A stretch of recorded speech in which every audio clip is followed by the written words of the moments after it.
Good morning, students. Our today's topic is next periodic property, which is Einstein enthalpy. So, what is the meaning of Einstein enthalpy? The minimum amount of energy required to remove the most loosely bound electron from a neutral isolated gaseous atom in its ground state. मतलब simple सी definition क्या है कि कितनी minimum amount of energy जो हमें चाहिए किस चीज़ के लिए, जो सबसे ज़्यादा मोस्ट लूजली बाउंडेड इलेक्ट्रॉन है एक न्यूट्रल आइसोलेटेड गैसेस एटम के अंदर, उसको रिमूव करने के लिए। मीन्स कि हमें एक एटम में से इलेक्ट्रॉन को निकालना है, तो उसके लिए हमें जितनी एनर्जी प्रोवाइड करनी पड़ेगी, that is Einstein enthalpy. Clear? तो इसका सिंपल सा मीनिंग है। अब इसका मतलब होता है बेटा यहाँ पे आइसोलेटेड गैसेस एटम। इसका मतलब क्या बेटा कि आपने एक गैस ली, उसके सिर्फ एक एटम को लिया, आपने सिर्फ एक एटम को अलग कर लिया, that is isolated gases atom.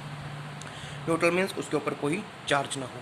Clear? तो सिंपल सा मीनिंग क्या है आइंस्टाइन एंथैल्पी का कि कितनी एनर्जी हमें कम से कम चाहिए किस चीज़ के लिए, कि एक एटम में से इलेक्ट्रॉन को निकालने के लिए। उस एनर्जी को हम बोलते हैं आइंस्टाइन एंथैल्पी। जैसे मैं बात करता हूँ, सोडियम का एक एटम लिया मैंने जो गैसियस स्टेट में है। क्लियर? कितनी एनर्जी मैं इसको प्रोवाइड करूँ ताकि क्या हो, ये एक कैटायन बन जाए और साथ में हमें क्या मिल जाए, एक इलेक्ट्रॉन हमें ये प्रोवाइड करे।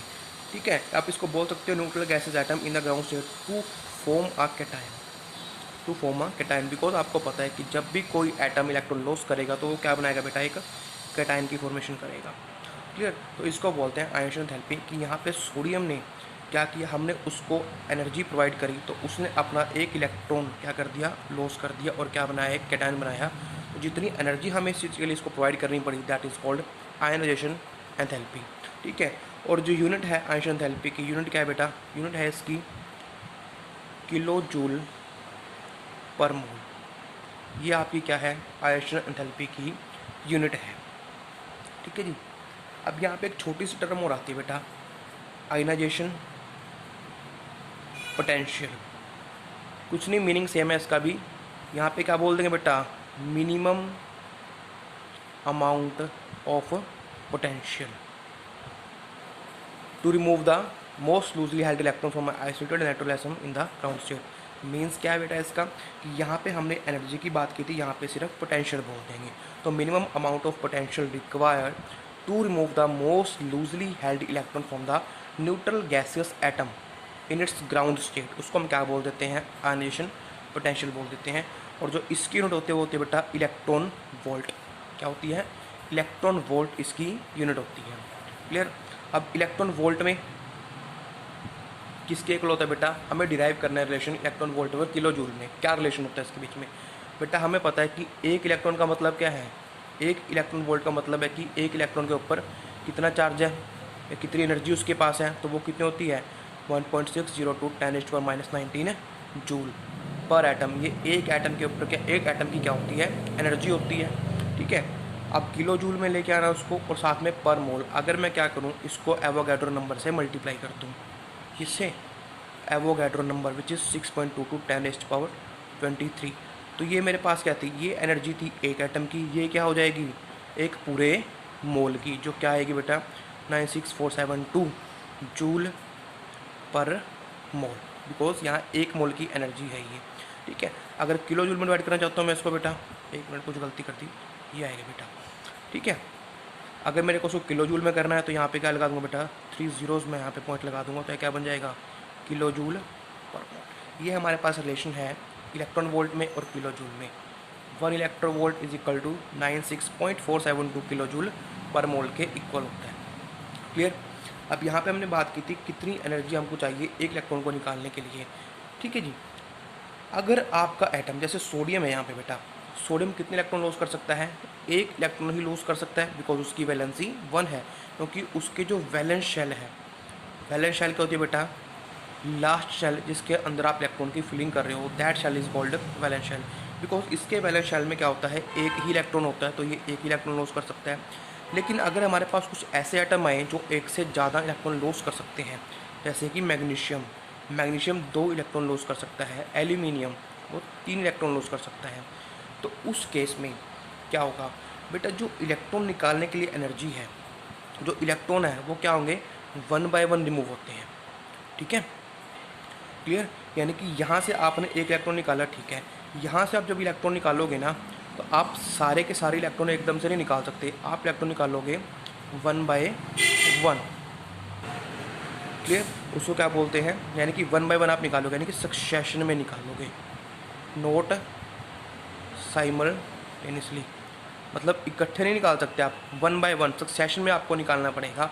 तो उस केस में जो आपको 1 बाय 1 एनर्जी देनी पड़ेगी ना, उसको हम क्या बोल देते हैं, successive ionization enthalpy. I hope इसका मीनिंग क्लियर है, कुछ ज़्यादा बड़ी चीज़ नहीं है, सिंपल सी बात है। अगर आपको एक से ज़्यादा इलेक्ट्रॉन निकालने हैं तो आपको एनर्जी उनको 1 बाय 1 देनी पड़ेगी। पहले एक इलेक्ट्रॉन रिमूव होगा, फिर सेकंड रिमूव होगा, जैसे कि Mg है, पहले ये एक इलेक्ट्रॉन लूज़ करेगा, इस तरह से आपने इसको आयनाइजेशन एंथैल्पी दे दी, इसकी 1 होगी। फिर ये Mg पॉजिटिव है ना, आप इसको एनर्जी दोगे, फिर ये सेकंड इलेक्ट्रॉन लूज़ करेगा। ठीक है जी, इस तरह से आपके पास क्या बनेगा, Mg दोनों के दोनों इलेक्ट्रॉन अपने लूज़ करेगा। और यहाँ पे इसको एनर्जी देनी पड़ी, इसको IE1, यहाँ पे IE2। तो इन एनर्जी को क्या बोलते हैं, सक्सेसिव आयनाइजेशन एंथैल्पी, बिकॉज आप इनको सक्सेशन में प्रोवाइड कर रहे हो। 1 बाय 1 आप इलेक्ट्रॉन एटम को ये एनर्जी प्रोवाइड कर रहे हो, सक्सेसिव में एनर्जी प्रोवाइड कर रहे हो, इसलिए क्या बोलते हैं इसको, सक्सेसिव आयनाइजेशन एंथैल्पी इसको बोल देते हैं। क्लियर। अब सेकंड थिंग, अब यहाँ पे 2 आयनाइजेशन एंथैल्पी आई, तो इनमें से लार्जर कौन सी होगी, स्मॉलर कौन सी होगी। बेटा इसका फंडा हम समझेंगे कहाँ से, यहाँ से बोलते हैं कि जो IE2 है हमेशा वो IE1 से ज़्यादा होगी, या फिर अगर IE3 होती तो वो 2 से ज़्यादा होती। क्लियर। जैसे कि एल्यूमिनियम है, एल्यूमिनियम क्या करेगा बेटा, पहले एल्यूमिनियम पॉजिटिव में जाएगा इलेक्ट्रॉन लॉस करके, फिर ये पॉजिटिव आयन किस में जाएगा, Al2 पॉजिटिव में जाएगा, उसके बाद Al2 पॉजिटिव किस में जाएगा, Al3 पॉजिटिव में जाएगा, और 3 के 3 इलेक्ट्रॉन ये लॉस कर देगा। तो यहाँ पे जो IE1 है, IE2 है, IE3 है। क्लियर। तो IE3 ज़्यादा होगी IE2 से, और ये ज़्यादा होगी IE1 से। इसका रीज़न हम कैसे समझेंगे बेटा, उसको समझे। हमें पता है कि एल्यूमिनियम था मेरे पास, ठीक है, इसका कुछ ना कुछ क्या था, न्यूक्लियर चार्ज भी था। अब शुरू में इसके पास 13 इलेक्ट्रॉन है इनिशियली, तो एक इलेक्ट्रॉन इसने लॉस कर दिया, तो इसके पास 13 प्रोटॉन के कारण ही क्या था बेटे, पॉजिटिव चार्ज था, 13 प्रोटॉन के कारण, और 13 इलेक्ट्रॉन थे। जब इसने एक इलेक्ट्रॉन लॉस कर दिया तो इलेक्ट्रॉन कितने रह गए बेटा, 12 इलेक्ट्रॉन, और यहाँ पे प्रोटॉन कितने हैं अब भी, 13। यानी कि न्यूक्लियर चार्ज आपका सेम है, सिर्फ नंबर ऑफ इलेक्ट्रॉन डिक्रीज हुए हैं, और नंबर ऑफ इलेक्ट्रॉन डिक्रीज होंगे या न्यूक्लियर चार्ज सेम है। इसका मतलब क्या है कि जो ये इलेक्ट्रॉन है ये क्या होंगे, स्ट्रोंगली बॉन्डेड होंगे इन एटम से, यानी कि जो फोर्स ऑफ अट्रैक्शन है वो क्या हो जाएगा, ज़्यादा हो जाएगा, जैसे ही नंबर ऑफ इलेक्ट्रॉन डिक्रीज होते हैं। तो ये टॉपिक मैं आपको कल अच्छे से समझा चुका हूँ वहाँ पे। क्लियर।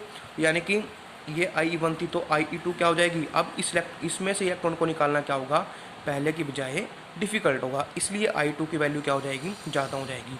अब अगर आपने एक इलेक्ट्रॉन निकाल दिया, अब कितने इलेक्ट्रॉन रह गए बेटा, यहाँ पे 11 इलेक्ट्रॉन रह गए। अब आपको ये थर्ड इलेक्ट्रॉन जब निकालना है तो उस केस में क्या होगा, फोर्स और ज़्यादा हो जाएगा, यानी कि एनर्जी है जो वो आपको और ज़्यादा प्रोवाइड करनी पड़ेगी, यानी कि IE3 की वैल्यू IE2 से भी ज़्यादा रहेगी।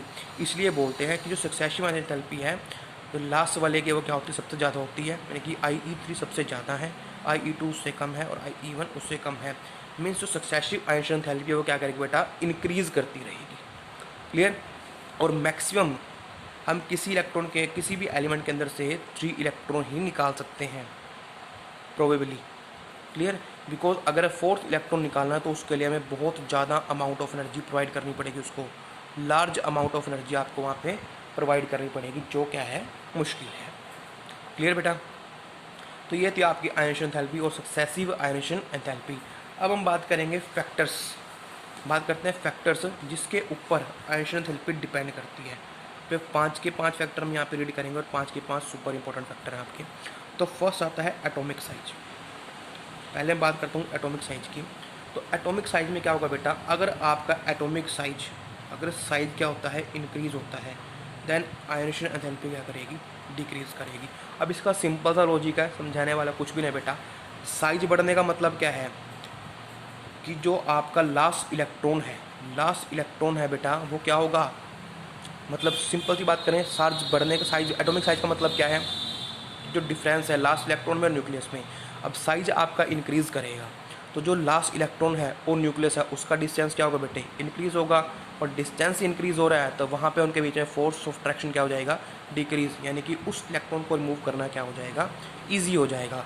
इसलिए हम बोलते हैं कि साइज इंक्रीज करेंगे तो आयनिक एंथैल्पी क्या करती है, डिक्रीज करती है। बिकॉज लिखोगे क्या, क्योंकि साइज इंक्रीज करने से जो नंबर ऑफ शेल्स हैं आपकी वो क्या करती हैं, इंक्रीज करती हैं, और नंबर ऑफ शेल इंक्रीज करेंगी तो जो फोर्स है किसके बीच में, न्यूक्लियस में, और उस इलेक्ट्रॉन में वो क्या करेगा, डिक्रीज करेगा।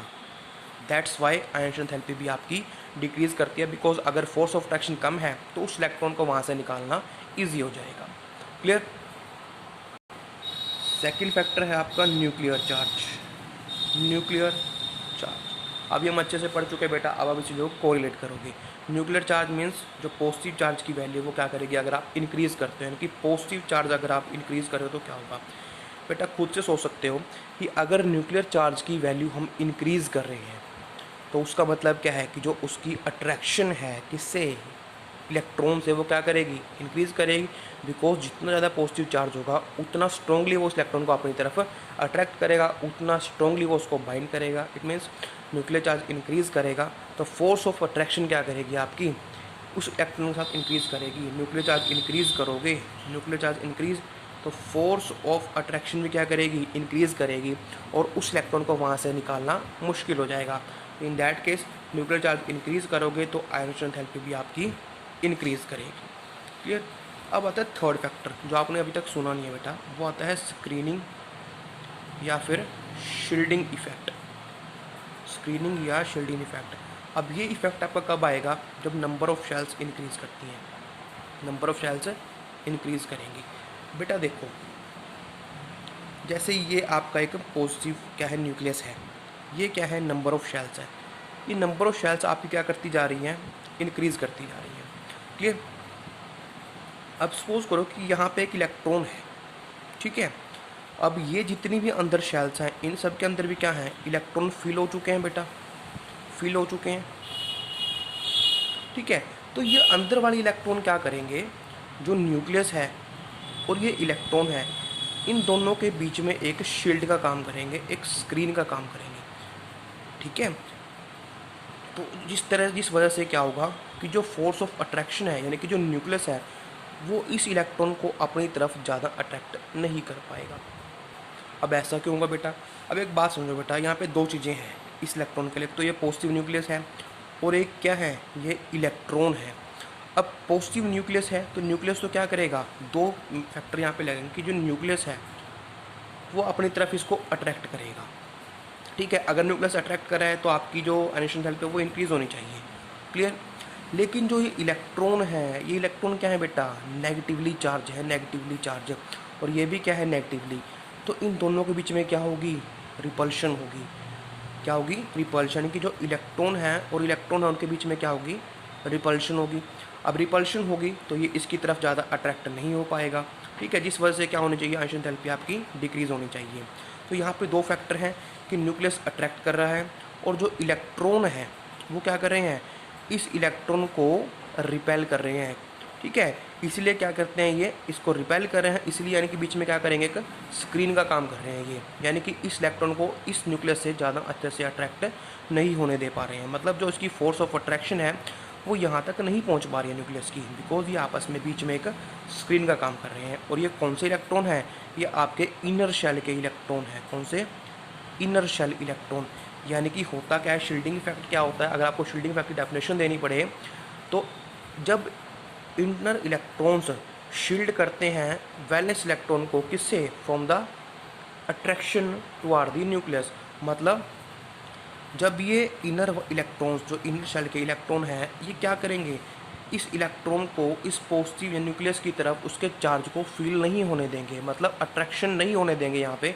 उस इफेक्ट को क्या बोल देते हैं, शील्डिंग इफेक्ट। तो यानी कि हम सिंपल सा क्या कह सकते हैं यहाँ पे कि जो ये इनर इलेक्ट्रॉन है किसका काम कर रहे हैं, यहाँ पे एक शील्ड का काम कर रहे हैं। तो यहाँ पे दो फैक्टर थे, न्यूक्लियस अट्रैक्ट कर रहा है, इलेक्ट्रॉन एक शील्ड का काम कर रहे हैं। तो यहाँ पे कौन सा फैक्टर प्रोनाउंस होगा बेटा, जो ये शील्डिंग इफेक्ट है, शील्डिंग इफेक्ट ये यहाँ पे ज़्यादा होगा, जिस वजह से आयनिक एंथैल्पी क्या करेगी, डिक्रीज करेगी। बिकॉज जब ये शील्ड का काम करेंगे तो इन दोनों की अट्रैक्शन क्या हो जाएगी बेटा, वहाँ पे डिक्रीज हो जाएगी। क्लियर। बिकॉज ये इनर शेल यहाँ पे क्या कर रहे हैं, एक शील्ड का काम कर रहे हैं। क्लियर। तो ये फैक्टर क्या होगा यहाँ पे ज़्यादा होगा, यानी कि inner shell shielding effect shield का काम कर रहे हैं, और जो फोर्स ऑफ अट्रैक्शन है इन दोनों के बीच में क्या हो जाएगी, डिक्रीज हो जाएगी। तो इस वजह से इस इलेक्ट्रॉन को यहाँ से मूव करना हमारे लिए ईजी हो जाएगा। तो इन दैट केस आपकी आयनिक एंथैल्पी क्या हो जाएगी, डिक्रीज हो जाएगी। तो यहाँ पे दो चीज़ें आपको पढ़नी। शील्डिंग इफेक्ट क्या होता है बेटा, जब इनर इलेक्ट्रॉन क्या करते हैं, आउटर इलेक्ट्रॉन को force of attraction completely feel नहीं होने देते हैं न्यूक्लियस का, तो उस इफेक्ट को क्या बोल देते हैं, shielding effect. Because in that effect जो आपके इलेक्ट्रॉन है, इनर शेल इलेक्ट्रॉन्स, वो क्या करते हैं, एक शील्ड का काम करते हैं।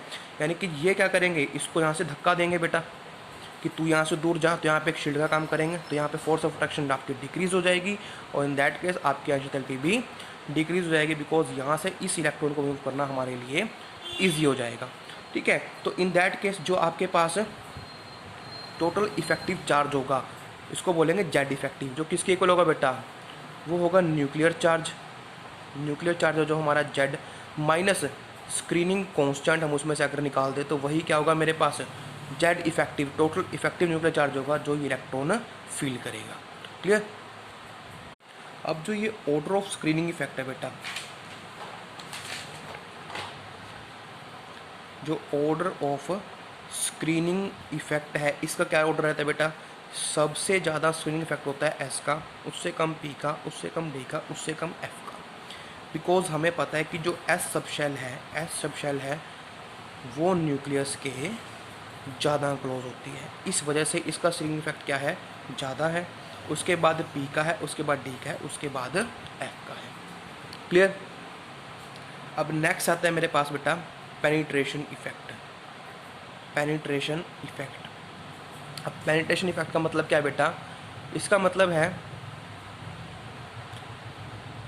पेनिट्रेशन मतलब होता है probability of finding electron near to या फिर क्लोज टू न्यूक्लियस।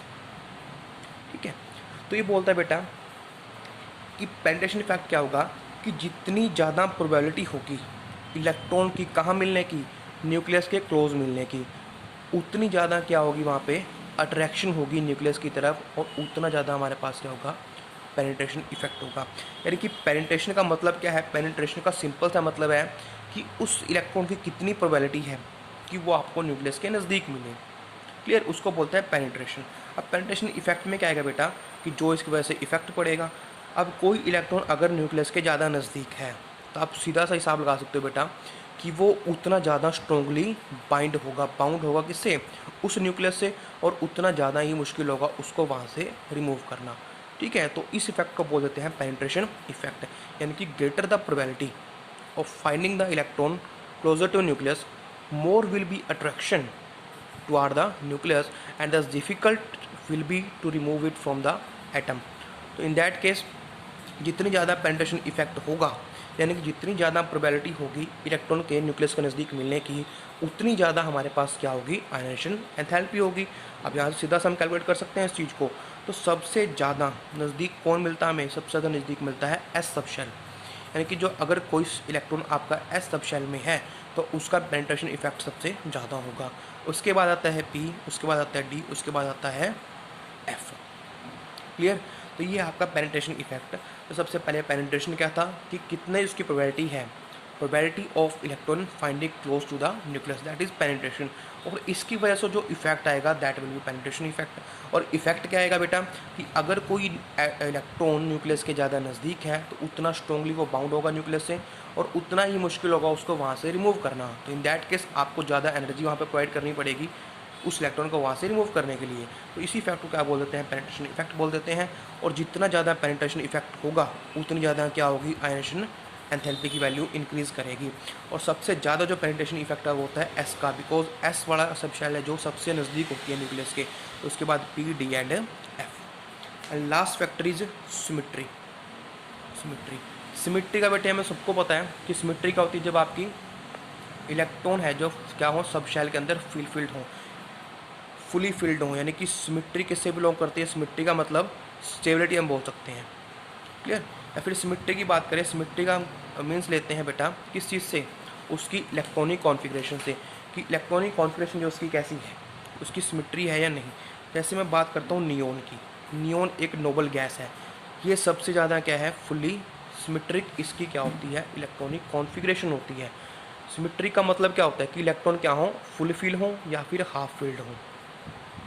क्लियर। तो सिमेट्री अगर हम नियोन गैस की देखते हैं यहाँ पे, तो हमें पता है बेटा उसकी कॉन्फ़िगरेशन क्या रहेगी, 1s2 2s2 2p6। इसको अच्छे समझें तो आप ऑर्बिटल के अंदर ड्राइव करें इसको, यहाँ पे 2 इलेक्ट्रॉन, 1s में 2 2s में 2 और 2 पे भी क्या है बेटा 6 है। अब इसके इलेक्ट्रॉन क्या है, यहाँ पे फुल फील्ड है, यानी कि क्या है ये, इसकी सिमेट्रिकल कॉन्फ़िगरेशन है। और जितनी ज़्यादा सिमेट्री होगी बेटा उतनी ही ज़्यादा क्या होगी, स्टेबिलिटी होगी, यानी कि वो एटम उतना ज़्यादा स्टेबल होगा। और जितनी ज़्यादा स्टेबिलिटी होगी ना, उतनी ज़्यादा क्या होगी, आयन एंथैल्पी की वैल्यू होगी। बिकॉज हर एटम क्या चाहता है बेटा कि वो स्टेबिलिटी गेन करे, और स्टेबिलिटी गेन करने के लिए ही वो या तो इलेक्ट्रॉन लॉस करता है या फिर इलेक्ट्रॉन गेन करता है। अब जब ये एटम क्या है, ऑलरेडी स्टेबल है, तो ना तो इसको इलेक्ट्रॉन लॉस करने की नीड है और ना ही गेन करने की नीड है। तो इस केस में भी अगर आप इससे इलेक्ट्रॉन निकलवाना चाहते हो तो आपको क्या करना पड़ेगा, बहुत लार्ज अमाउंट ऑफ एनर्जी आपको यहाँ पे प्रोवाइड करनी पड़ेगी। यानी कि जितनी ज़्यादा सिमेट्री होगी उतनी ज़्यादा क्या आएगी, स्टेबिलिटी, और उतनी ही ज़्यादा किसकी वैल्यू होगी, आयनाइजेशन एंथैल्पी की वैल्यू होगी। क्लियर। और जब आपके टोटली क्या है बेटा, देखो यहाँ पे फुल फील्ड है, सारे के सारे हैं, इसको क्या बोल देते हैं, फुल फील्ड कॉन्फ़िगरेशन। ठीक है, इसको बोल देते हैं फुल फील्ड कॉन्फ़िगरेशन। इसके बाद एक केस और आता है बेटा आपका, वो होता है half field symmetrical configuration. Half field symmetrical configuration वो होती है आपकी नाइट्रोजन एटम की। जैसे नाइट्रोजन में क्या कॉन्फ़िगरेशन आती है बेटा, 1s2 2s2 2p3। और इस चीज़ को आप देखोगे ऑर्बिटल ड्रॉ करके, ऐसे आपको ज़्यादा समझ में आएगा बेटे। जैसे 1s2 फील्ड है, 2s2 फील्ड है। अब यहाँ पे देखोगे आप तो इन तीनों के अंदर क्या है, सिंगली फील्ड इलेक्ट्रॉन है, कि सिंगल सिंगल सारे ऑर्बिटल फील्ड है। इसी को बोल देते हैं हाफ फील्ड सिमेट्रिकल कॉन्फ़िगरेशन। यानी कि जहाँ पे भी फुल फील्ड या हाफ फील्ड सिमेट्रिकल कॉन्फ़िगरेशन आएगी वहाँ पे स्टेबिलिटी क्या होगी, ज़्यादा होगी, और आपको ज़्यादा आयन एंथैल्पी वहाँ पे प्रोवाइड करनी पड़ेगी। लेकिन जो स्टेबिलिटी है, स्टेबिलिटी वो फुल फील्ड की क्या है, ज़्यादा है किससे, हाफ फील्ड से। क्लियर। हाफ फील्ड से वो ज़्यादा है। क्लियर। तो ये था आपका फैक्टर किसका, सिमेट्री का। क्लियर। तो ये फैक्टर थे। अब हम पढ़ते हैं बेटा वेरिएशन। क्या पढ़ेंगे, वेरिएशन। तो फर्स्टली वेरिएशन पढ़ते हैं बेटा along a period, along a period. और इसका मतलब क्या है, लेफ़्ट टू राइट जब हम जाएंगे। तो बेटा हमें पता है कि जब हम लेफ़्ट टू राइट रिमूव करेंगे तो हम यहाँ पे बोलते हैं कि जब भी हम अलोंग आ पीरियड जाएंगे तो आयन एंथैल्पी है वो क्या करेगी, इंक्रीज़ करेगी। अब बहुत से फैक्टर जिसके ऊपर आप इसको लगा सकते हो बेटा। सबसे बड़ी बात हमें बड़ी एटॉमिक साइज, क्या एटॉमिक साइज, उसी के ऊपर इसको एक्सप्लेन करेंगे कि जब भी हम क्या करेंगे बेटा अलोंग आ पीरियड जाएंगे तो वहाँ पे क्या होगा, जो इलेक्ट्रॉन है आपका वो सेम शेल में फिल होगा, सेम शेल में फिल होगा। ये इलेक्ट्रॉन सेम शेल में जाएंगे आपके। और सेकंड फैक्टर क्या है कि जो न्यूक्लियर चार्ज है वो आपका क्या करेगा, इंक्रीज़ करेगा। इलेक्ट्रॉन सेम शेल में है, न्यूक्लियर चार्ज इंक्रीज़ कर रहा है, दैट्स वाई जो फोर्स ऑफ अट्रैक्शन है वो क्या करेगी, इंक्रीज़ कर जाएगी। यानी कि जो फोर्स ऑफ अट्रैक्शन है वो इंक्रीज़ करेगी, यानी कि उस इलेक्ट्रॉन को वहाँ से रिमूव करना हमारे लिए डिफ़िकल्ट होगा। तो इन दैट केस जो आपकी आयन एंथैल्पी है उसकी वैल्यू क्या करती है, इंक्रीज़ करती है। सिंपल सी एक्सप्लेनेशन है कि अलोंग आ पीरियड जब भी जाएंगे इलेक्ट्रॉन सेम शेल में फिल करेगा, न्यूक्लियर चार्ज आपका इंक्रीज़ करेगा, इसलिए जो फोर्स ऑफ अट्रैक्शन है between nucleus and electron increase करेगी, and it will be difficult to remove that electron from the atom. तो इन दैट केस जो ion enthalpy it will increase. Clear. अब यहाँ पे आती है एक्सेप्शन, एक्सेप्शन जहाँ से क्वेश्चन आपका पूछा जाता है बेटा। इस केस के अंदर सिंपली पूछ सकते हैं कि what is the variation of ion enthalpy along a period या अलोंग आ ग्रुप। और सेकंड जो आते हैं एक्सेप्शनल केस, जो मैक्सिमम टाइम यही पूछे जाते हैं बेटा। क्या केस है कि जो बेरिलियम है, बेरिलियम उसकी जो आयन एंथैल्पी है वो क्या है, बोरोन से ज़्यादा है। सेकंड नाइट्रोजन है उसकी ऑक्सीजन से ज़्यादा है। और फैक्टर क्या रहेगा यहाँ पे, फैक्टर रहेगा यहाँ पे सिमेट्रिकल कॉन्फ़िगरेशन। सिमेट्रिकल कॉन्फ़िगरेशन किसकी, बेरिलियम की एंड नाइट्रोजन की। करना कुछ नहीं, सिर्फ आपको ड्रॉ करके दिखानी है। आप दिखाओगे कि this is the beryllium, beryllium 1s2 2s2, और this is the boron 1s2, 2s2 और 2p1। तो आप खुद देख सकते हो कि यहाँ पे फुलफिल्ड कॉन्फ़िगरेशन है, फुलफिल्ड सिमेट्रिकल कॉन्फ़िगरेशन। यहाँ पे ऐसा कुछ नहीं है। या आप बोलोगे बेटा कि beryllium has a fulfilled symmetrical configuration than boron, that's why इस ion enthalpy is more than boron. Simple सी एक्सप्लेनेशन है, ये ड्रॉ करके दिखा दोगे। यानी कि आपका सबसे बड़ा फंडा क्या बेटा यहाँ पे, symmetry factor. It is due to the symmetrical configuration of the beryllium then boron. Same आपकी एक्सप्लेनेशन नाइट्रोजन के लिए। नाइट्रोजन के लिए ड्रॉ करोगे बेटा, तो नाइट्रोजन के लिए क्या ड्रॉ करोगे, 1s2, 2s2, 2p3, this is the symmetrical configuration. तो यहाँ पे देखोगे तो 1 2 3। ऑक्सीजन के लिए ड्रॉ करोगे तो 1s2 होता है, 2s2 होता है और 2p4 हुआ करता है ना। तो यहाँ पे 1 2 3 बाद में एक इलेक्ट्रॉन यहाँ पे फिल कर दिया। यानी कि इसकी क्या है, सिमेट्रिकल कॉन्फ़िगरेशन है नाइट्रोजन की, किसकी बजाय, ऑक्सीजन की बजाय। तो सिमेट्रिकल कॉन्फ़िगरेशन रहेगी तो वहाँ पे उसको ज़्यादा एनर्जी हमें प्रोवाइड करनी पड़ती है। दैट्स वाई इनकी एनर्जी क्या है, ज़्यादा है। सिमिलर फैक्टर आता है आपका मैग्नीशियम के लिए और एल्यूमिनियम के लिए, जो आप खुद से भी कर सकते हो, इसमें कोई बड़ी चीज़ नहीं है। क्लियर। एंड लास्ट आता है आपकी वेरिएशन कहाँ, अलोंग आ ग्रुप। यानी कि जब आप टॉप टू बॉटम जाओगे, टॉप टू बॉटम, तो जब भी आप टॉप टू बॉटम जाओगे बेटा, जो आयन एंथैल्पी की वैल्यू क्या करेगी, डिक्रीज करेगी। डिक्रीज क्यों करेगी, दो ही रीज़न लिखने हैं आपको। सबसे पहली बात कि जो नंबर ऑफ शेल्स हैं वो क्या करेंगी, इंक्रीज़ करेंगी। कि there is in increase in the number of main energy shell in moving from one element to another. Because आपको पता है नीचे की तरफ जाओगे तो 1s 2s 3s 4s ऐसे आएंगे ना। तो प्रिंसिपल क्वांटम नंबर चेंज हो रहा है, इसका मतलब नंबर ऑफ शेल्स आपकी इंक्रीज कर रही हैं। ठीक है। दूसरा है स्क्रीनिंग इफेक्ट। क्या रहेगा, स्क्रीनिंग इफेक्ट। कि जो स्क्रीनिंग इफेक्ट है वो भी क्या करेगा बेटा, इंक्रीज करेगा। बिकॉज आपको पता है जितनी ज़्यादा शेल्स बीच में आती रहेंगी उतनी ज़्यादा क्या होगी वहाँ पे स्क्रीनिंग होगी, उतने इनर इलेक्ट्रॉन बाहर के इलेक्ट्रॉन को, आउटर इलेक्ट्रॉन को शील्ड करेंगे अट्रैक्शन से, किसकी, न्यूक्लियस की। तो वहाँ पे वैल्यू क्या करेगी, इंक्रीज करेगी। तीसरा फैक्टर आप और कर सकते हैं बेटा, न्यूक्लियर चार्ज होता है, न्यूक्लियर चार्ज। लेकिन इसका इफेक्ट क्या होता है, अपोजिट होता है। बिकॉज आपको पता है कि नंबर ऑफ इलेक्ट्रॉन इंक्रीज कर रहे हैं तो न्यूक्लियर चार्ज भी जाहिर सी बात है इंक्रीज करेगा। तो जिस वजह से जो अट्रैक्शन है वो इंक्रीज करनी चाहिए और आयन एंथैल्पी की वैल्यू इंक्रीज करनी चाहिए। बिकॉज न्यूक्लियर चार्ज इंक्रीज होता है तो आयन एंथैल्पी भी इंक्रीज होती है। लेकिन इस केस में यहाँ पे इफेक्ट क्या रहेगा, नंबर ऑफ शेल इंक्रीज तो आयन एंथैल्पी आपकी डिक्रीज करनी चाहिए। स्क्रीनिंग इफेक्ट बढ़ रहा है तो अट्रैक्शन इलेक्ट्रॉन की न्यूक्लियस की कम होगी तो आयन एंथैल्पी आपकी डिक्रीज करनी चाहिए। न्यूक्लियर चार्ज आपका बढ़ रहा है, न्यूक्लियर चार्ज अगर इंक्रीज कर रहा है तो आपके आयन एंथैल्पी की वैल्यू क्या होनी चाहिए बेटा, इंक्रीज करनी चाहिए। तो यहाँ पे लेकिन जो ये दो फैक्टर हैं ज़्यादा प्रोनाउंस करते हैं इसके इफेक्ट को, तो नेट रिजल्ट आपके पास क्या रहता है, आयन एंथैल्पी डिक्रीज करती है। तो आपको आंसर क्या लिखना है बेटा, आपको लिखने हैं दो रीज़न कि बिकॉज नंबर ऑफ शेल्स क्या कर रहे हैं, आप डाउन द ग्रुप जाओगे तो numbers of main energy shell increase करेंगे, इस वजह से आयन एनर्जी इंक्रीज होती है। सेकंड जो स्क्रीनिंग इफेक्ट है वो भी क्या हो रहा है बेटा, नीचे की तरफ जाओगे तो इंक्रीज करेगा। तो because of these two factors ion enthalpy is decrease while going down the period. अब क्यों डिक्रीज करती है वो मैं पहले 5 फैक्टर में इंक्रीज कर सकता हूँ कि नंबर ऑफ इंक्रीज कर रहे हैं तो अट्रैक्शन कम होगी इसलिए डिक्रीज करेगी। स्क्रीनिंग इफेक्ट बढ़ेगा तो उसकी एनर्जी डिक्रीज, अट्रैक्शन डिक्रीज करेगी, दैट्स वाई आयन एंथैल्पी भी डिक्रीज हो जाएगी। और इस फैक्टर को क्या करते हैं, ये प्रोनाउंस कर जाते हैं, इसलिए नेट इफेक्ट क्या है, आयन एंथैल्पी डिक्रीज करती है। क्लियर बेटा, ये है आपका आज का वर्क, तो कंप्लीट करो एंड सबमिट करो। Thank you.